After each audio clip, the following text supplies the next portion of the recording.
Nous prenons l'effet des sociétés d'ici et d'ailleurs avec notre invité qui est déjà avec nous ici sur le plateau. Il s'est joint à nous, il est déjà là. Sefkas, c'est parti pour l'effet des sociétés d'ici et d'ailleurs. Alors, aimables téléspectateurs, les temps changent. La science évolue, la technologie aussi évolue. Voilà pourquoi aujourd'hui nous avons fait appel pour vous bien sûr, une personne en tenue, en uniforme si on peut le dire, en tenue militaire, mais qui s'adonne beaucoup plus à la science, qui a même publié un ouvrage qui suscite la curiosité aujourd'hui au sein des universités, dans toutes nos provinces, un peu partout, parce qu'on se pose la question, vraiment un militaire peut-il publier un tel ouvrage si scientifique, si profond? Alors lui, c'est les colonel Bavon Makungu Landamoko. Il est colonel des FARDC, des Forces armées de la République démocratique du Congo. Il est directeur des ressources humaines au CISM, c'est-à-dire Comité international du sport international. Il est détenteur d'un diplôme de master en gestion des ressources humaines et organisation. Et enfin, il est écrivain. C'est lui que nous recevons et nous vous disons bonjour mon colonel. Mesdames, bonjour, merci beaucoup. Bonjour mon colonel. Bonjour. Vous avez plusieurs casquettes en tout cas. Oh oui. Et pouvez-vous saluer tous nos téléspectateurs qui nous suivent de partout? Je suis très ravi. Je salue tous ceux qui nous suivent, de près ou de loin. Je suis vraiment très très ravi. Merci beaucoup. Y a-t-il une autre casquette que nous avons omis de citer ici? Oui, laquelle? Non, je ne sais pas. Je vous pose la question que vous aimeriez peut-être ajouter. Hein. Non. Tout a été dit. Tout a été dit. Je suis colonel au sein des Forces armées de la République démocratique du Congo. Et je suis directeur de ressources au Comité international des sports militaires. Et je suis écrivain. Okay. Je suis parent. Je suis ce que vous voyez. Voilà. Merci beaucoup. Merci. Et vous êtes auteur de ces livres, de cet ouvrage, Guide pratique des gestions des ressources humaines. Cet ouvrage que nous sommes en train de voir, alors Sefkas, à vous l'antenne. Mon colonel, j'ai une petite question. Oui. Entre deux jeux, c'est quoi les ressources humaines? Bon, c'est vaste, mais c'est petit. Okay. En résumé. En résumé. En résumé, en deux mots, je dirais les ressources humaines, c'est la considération de l'homme en milieu professionnel, en milieu du travail. Wow. Parce que les autres disent la gestion des ressources humaines, c'est la gestion des hommes au travail dans l'organisation, c'est-à-dire dans l'entreprise. Voilà. Voilà. Pensez-vous que l'homme est considéré au Congo, étant donné que vous avez établi une comparaison avec les hommes dans d'autres cieux? L'homme est considéré au Congo, l'homme n'est pas considéré au Congo. Là n'est pas notre souci. Notre souci de présenter les contenus. C'est dans ces contenus-là que chacun va se retrouver. Est-ce qu'il considère l'homme ou il ne le considère pas? Et comme je venais de... Je peux aller encore plus loin quand le chef de l'État dit le peuple d'abord. Le peuple d'abord signifie quoi? Ce n'est pas au président de la République d'acheter les cossettes de manioc, d'acheter les mpiodi, les poissons, tout ça, aller au marché, commencer à donner au peuple. Non. C'est-à-dire le peuple d'abord, dans chaque secteur, chacun ce qui le concerne, doit tout faire. Or, scientifiquement, nous, ce qui nous concerne, c'est de conscientiser les gestionnaires des ressources humaines, n'est-ce pas? Lorsque les gestionnaires sont conscients de la bonne gestion, n'est-ce pas? Alors, à ce moment-là, les salariés vont se retrouver. Les salariés seront considérés. C'est-à-dire, vous et nous serons en bonne santé. Pourquoi le choix sur cette thématique alors que nous le savons tous que dans le cerveau de militaire, il y a plusieurs matières à traiter? Cette question me renvoie plus loin. C'est comme si, tout à l'heure, quand je suivais le pasteur, vous pouviez aussi poser cette question au pasteur. Pourquoi il s'intéresse aux fidèles chrétiens? Oui, on va aussi le poser. Hein? Vous comprenez? Oui. C'est-à-dire que le pasteur est là pour les fidèles. Les gestionnaires que nous sommes là que pour les hommes.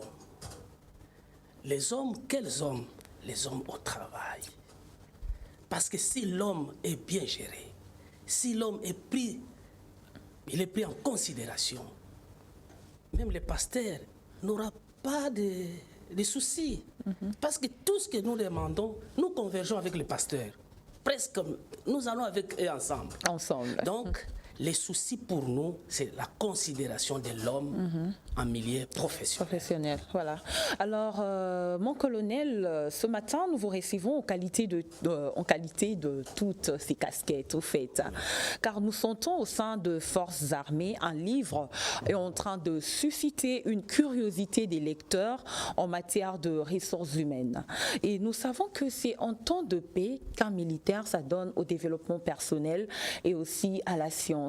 Mais comment avez-vous fait pour sortir un livre si scientifique en temps de guerre à l'Est? Nous savons tous que l'Est de notre pays, de la RDC, est attaqué. Oui. Alors vous, comment avez-vous fait pendant cette période de guerre à l'Est que vous puissiez publier un tel ouvrage? Madame, merci beaucoup. Moi, je pouvais aussi vous poser cette question-là, mais d'une autre façon. Mais malheureusement, je sais que vous n'êtes pas là pour répondre aux questions. C'est-à-dire, dans la maison, quand il y a divergence, quand il y a les désaccords entre papa et maman, les enfants vont toujours manger. Les enfants vont toujours manger. Nous savons que l'ennemi est dans notre pays. Nous sommes agressés. Mais nous avons aussi le devoir d'informer les gens. D'ailleurs, c'est le moment propice pour informer les gens. Donc nous n'allons pas croiser les bras parce que nous savons que non, nous sommes agressés et nous sommes attaqués et que nous ne pouvons pas informer les gens. Non, nous avons le devoir, nous avons la mission d'informer les gens. C'est pourquoi on s'est concentré pour informer les gens. Ok. Alors, mais lorsque nous essayons un peu de paginer votre livre, lorsque nous essayons un peu de paginer votre ouvrage, nous constatons qu'il contient 10 chapitres, n'est-ce pas?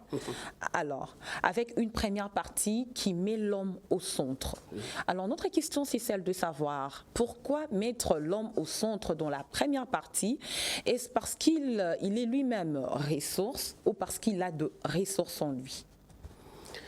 Oui, comme vous venez de le dire, madame, l'ouvrage est subdivisé en 2 parties. La première partie, elle est concentrée beaucoup plus théorique. Et la deuxième partie, elle est pratique. Alors, si on s'est concentré sur l'homme, des communs de mortels disent que l'homme, c'est une ressource. C'est une richesse. L'homme, c'est une richesse. Madame, telle que vous êtes là, des fois, on vous dit que non, vous êtes une richesse. Vous êtes une ressource. Mais sur le plan scientifique, quand nous avons interrogé Jean-Marie Parenti, il nous dit non, l'homme n'est pas une ressource. L'homme a des ressources. L'homme a de l'intelligence. L'homme a des richesses en lui. Donc, en milieu professionnel, il faut chercher à exploiter l'intelligence de l'homme. Il faut chercher à sortir la richesse de l'homme. D'ailleurs, on pouvait dire en d'autres termes, la gestion des richesses de l'homme. La gestion des richesses de l'homme. Voilà. Au lieu, gestion des ressources humaines. Vous voyez? Donc, pour Parenti, il ne considère pas, il voit comme ça, c'est l'enveloppe. Mais c'est dans cette enveloppe où il y a le texte qui est dans cette enveloppe, qui égorge des richesses, qui égorge des ressources. Alors nous devons tout faire pour sortir ces ressources-là, et ce sont ces ressources-là qui vont rayonner l'entreprise. rayonner l'environnement. Parce que le travail, nous le disons, le travail c'est une richesse. Celui qui travaille, il est noble, il est riche. Et celui qui ne travaille pas, il est frustré. N'est-ce pas? Il est frustré. Voilà, c'est ça. Et dans le deuxième chapitre, vous avez souligné sur la dotation en ressources humaines, mon colonel. Or, si vous allez chez vous, dans votre domaine militaire, bien sûr, la dotation, c'est le fait que vous puissiez équiper quelqu'un et lui doter de ce dont il doit mettre en exercice pour bien travailler. Mais dans les ressources humaines, mon colonel, qu'est-ce que la dotation vient faire? Madame, merci beaucoup. Vous êtes journaliste. Vous êtes journaliste. Vous avez un langage journalistique que nous ne pouvons pas maîtriser aussi. Et en gestion des ressources humaines aussi, c'est la même chose. Il y a des langages, il y a des textes, il y a des jargons. Dirais-je, il y a des jargons purement réservés aux gestionnaires des ressources humaines. C'est-à-dire ici, quand nous parlons de la dotation, en quelque sorte, je voudrais dire le recrutement. Ah bon? Voilà. Comment ça? Ah voilà. Comment ça? Un peu vous nous surprenez là. Non, non, c'est comme ça que vous devez. Je vous enseigne, je vous informe. Bien sûr. N'est-ce pas? C'est-à-dire un gestionnaire averti, formé, il ne peut pas parler directement de recrutement. Oh. Parce que ça, c'est un terme connu même de ceux-là qui n'ont pas été à l'école. Alors, pour pousser quelqu'un à comprendre, on dit c'est une dotation. Ok. Voilà. Dotation en ressources humaines. Dotation en ressources humaines. Ok. C'est-à-dire, c'est le recrutement. Wow. Mais il y a des étapes maintenant. Il faut entrer, il faut avoir le temps de comprendre quelles sont les étapes À suivre. à suivre pour réaliser un très bon recrutement, une très bonne dotation en ressources. Et tout ça, C'est à l'intérieur. c'est repris à l'intérieur de cet à ouvrage. l'intérieur, Waouh. Mon colonel, est-ce qu'un gestionnaire de ressources humaines peut-il résoudre les conflits d'une entreprise au sein d'une entreprise? Oui. D'abord, un gestionnaire de ressources humaines, c'est le responsable des hommes. C'est vraiment lui qui est à la base. C'est-à-dire, aujourd'hui, si vous ne parvenez pas à résoudre les problèmes au sein de votre entité, de votre entreprise, alors vous n'êtes pas un gestionnaire de ressources humaines. Parce que c'est lui le moteur, c'est lui la base. Alors, je voudrais profiter, mesdames, s'il vous plaît, Bien sûr. pour donner les 4 caractéristiques Ok. d'un gestionnaire de ressources humaines. Ah bon? Allez-y, mon colonel. Un gestionnaire de ressources humaines doit avoir le caractéristique d'un juriste. Oh. Il doit avoir les caractéristiques d'un financier. Il doit avoir la caractéristique d'un psychologue. Et il doit avoir la caractéristique d'un pédagogue. Wow. Voilà. Juriste administratif, pourquoi? Pourquoi? Ah voilà. Parce que vous savez que le droit réglemente les comportements des gens dans la société. Alors, un gestionnaire des ressources humaines, un directeur des ressources humaines, qui n'a pas de notion de droit, mais il aura des problèmes, non? Comment il va recadrer les autres? Et s'il interprète très mal, sa place est où? À l'auditorat, chez nous, ou au parquet, chez les civils. Vous comprenez déjà? Donc, il doit avoir cette casquette-là. C'est un juriste de formation. Il doit avoir un financier. Mais oui, parce que c'est le directeur des ressources humaines qui paye. Il doit maîtriser ce qu'on appelle la politique de rémunération Voilà. au sein de l'entreprise. Et c'est repris dans les livres. Il y en a. La politique de la rémunération. Oui. Et donc, lui, il doit connaître, interpréter même le bulletin de paye. Comment calculer les salaires et comment licencier quelqu'un. Quelles sont les procédures. Tout ça, lui, il doit connaître. Et quand je parle qu'il doit avoir la casquette d'un psychologue, ah mais oui, entre l'homme et l'animal, qu'est-ce qui nous différencie? C'est la psychologie. La psychologie. N'est-ce pas? L'instinct. L'homme réfléchit. Donc, un psychologue, un directeur de ressources humaines, c'est quelqu'un qui doit connaître chacun. Il doit lire les gens, comprendre, pénétrer les gens. Hein, il n'est pas impulsif. Il sait que non, madame vient d'arriver. D'habitude, il n'est pas comme ça. En tout cas, il doit y avoir un problème. N'est-ce pas? Alors, madame qui entre avec cet état-là d'un petit, comment tu viens en retard? Non. Est-ce que vous savez, pendant le parcours, qu'est-ce qui lui est arrivé à la maison? Peut-être l'enfant était malade. Peut-être. Voilà. Et un pédagogue. Donc, c'est quelqu'un, un communicateur. Quelqu'un qui parle bien, clair, précis. Donc, qui fixe les objectifs.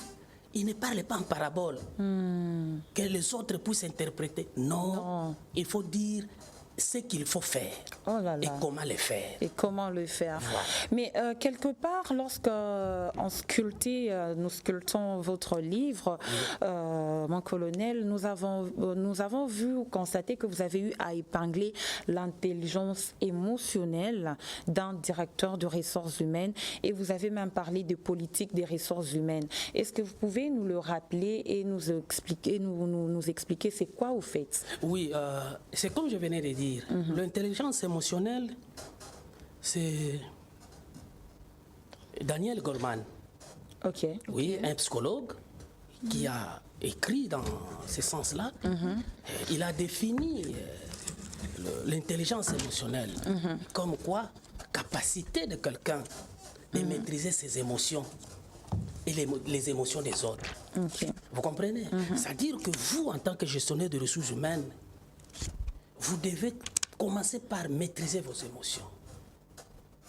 S'il y a un problème qui surgit au niveau de la direction, au niveau des services, vous n'êtes pas là pour s'alarmer. Non. Laissez le temps au temps. Écoutez les gens et cherchez à trouver solution au problème au lieu de s'époumoner, de s'alarmer. Non. Donc, lorsqu'il y a un problème, c'est le gestionnaire qui reçoit les problèmes. Le gestionnaire, c'est celui qui a en termes bizarre, là je dirais qu'il doit avoir les amortisseurs. C'est comme un véhicule qui n'a pas d'amortisseur, c'est-à-dire que ce n'est pas nécessaire. Voilà. Ok. Alors, Sef? Mon colonel, au chapitre 8, 9, 10, vous avez parlé de la supervision et encadrement, la santé et sécurité au travail, enfin, mesures disciplinaires. Alors, je voulais savoir, en termes simples, qu'est-ce que vous avez voulu dire? Voilà. Et la supervision, vous êtes directeur des ressources humaines, vous êtes gestionnaire des ressources humaines. Mais vous n'êtes pas là, restez au bureau climatisé. N'est-ce pas? Donc, vous devrez être aussi homme de terrain. Ah, voilà l'expression, voilà les verbes. C'est un homme du terrain. Les directeurs des ressources humaines, les gestionnaires, communiquent, feedback. Il est là, il suit ce qui se passe et comment ça se passe. Il écoute, il est sur terrain. Dans la supervision, nous avions parlé de communication. Voilà. N'est-ce pas? Voilà. Et nous avons parlé de leadership. Il y en a, ouais. N'est-ce pas? Nous avons parlé de mobilisation. La motivation. Nous avons parlé de motivation. Parce qu'il y a une différence entre mobilisation et motivation. Laquelle déjà, si on peut savoir, hein, c'est voilà. Ouais. Quand on parle de la mobilisation, on est devant la masse, une équipe. Et là-dedans, vous allez voir une équipe mobilisée. Comment constater qu'une équipe est mobilisée et qui ne l'est pas? Comment? Ah là, il faut entrer maintenant dedans. Oh là là, il faut acheter le livre voilà. Pour découvrir les mystères cachés. Oh là là. Et quand on parle de la motivation, là on voit d'une manière singulière, d'une manière personnelle. Quels sont les mécanismes qu'il faut mettre sur pied pour motiver quelqu'un? Et parce que les gens pensent, pour motiver quelqu'un, il faut avoir l'argent. Il faut payer de l'argent.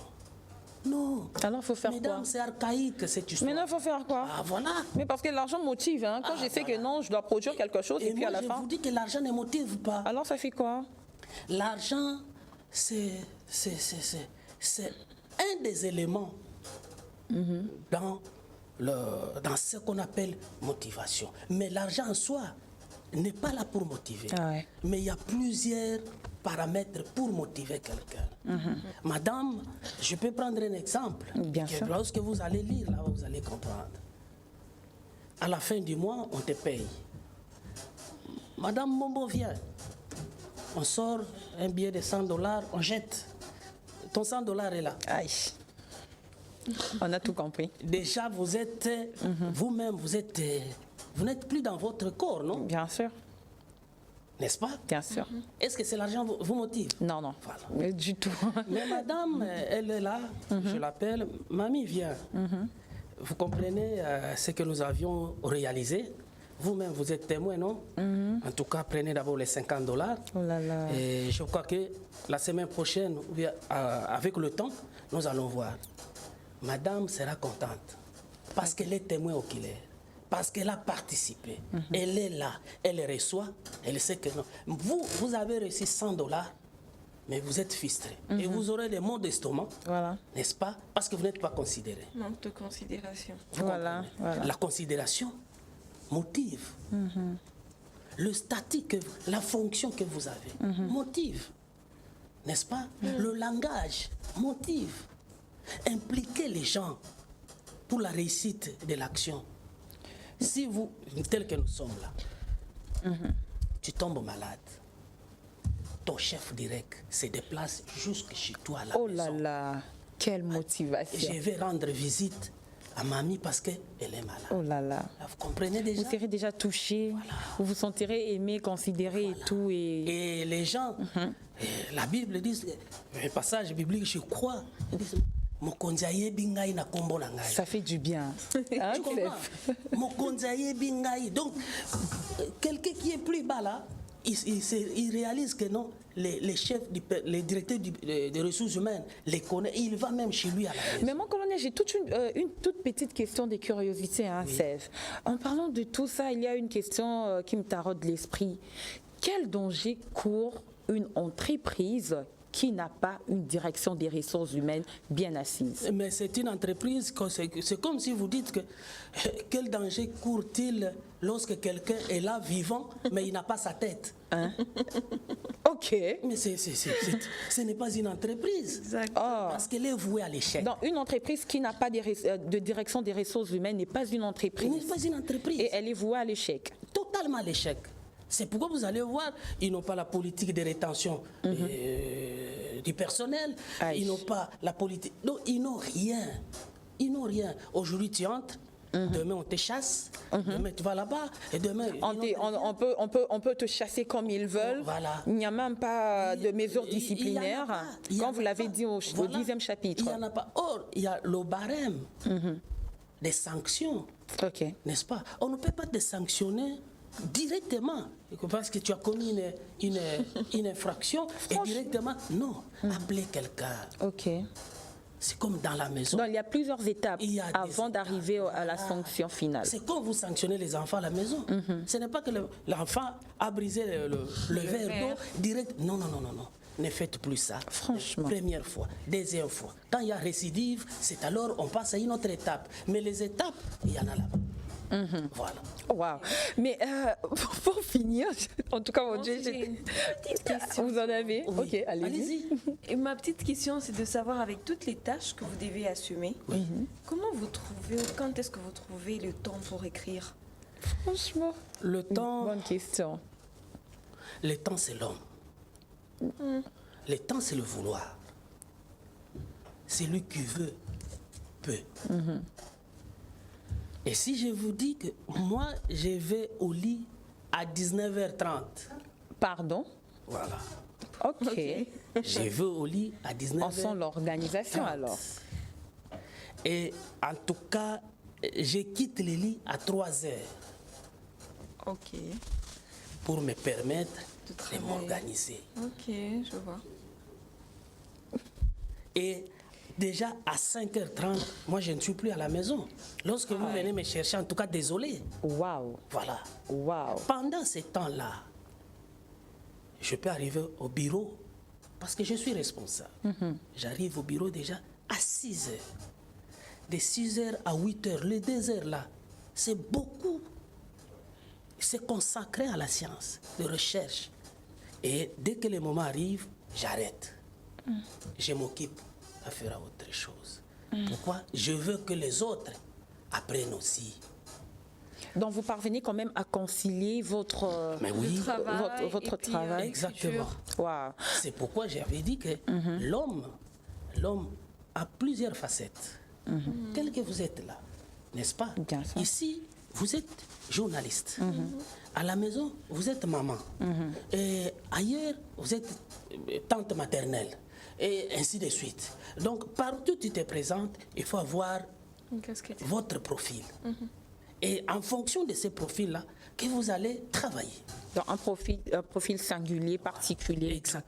Alors pour finir, mon colonel, on aimerait savoir, en attendant le vernissage du livre, parce que vous n'avez pas encore fait les vernissages. Non, le vernissage, je crois que la première quinzaine du mois d'octobre, le vernissage va intervenir. Alors, comment s'est procuré cet ouvrage? Et en passant juste par curiosité, votre ouvrage avait été préfacé par qui?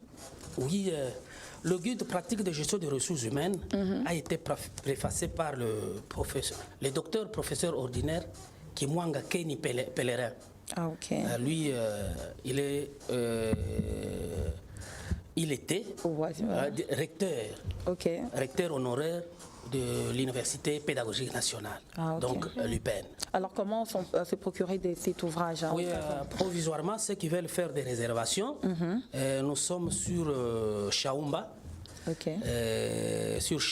au Comité international des sports militaires, en face de l'IPG, Institut professionnel de la Gombe. Oui, vous venez de Lingwala, c'est comme si vous allez vers Kitambo, vous allez voir les conteneurs peints en noir-blanc superposés là. Voilà. Alors, en contact, un numéro? Un numéro, ils peuvent nous contacter au 084. 084. Oui, 43.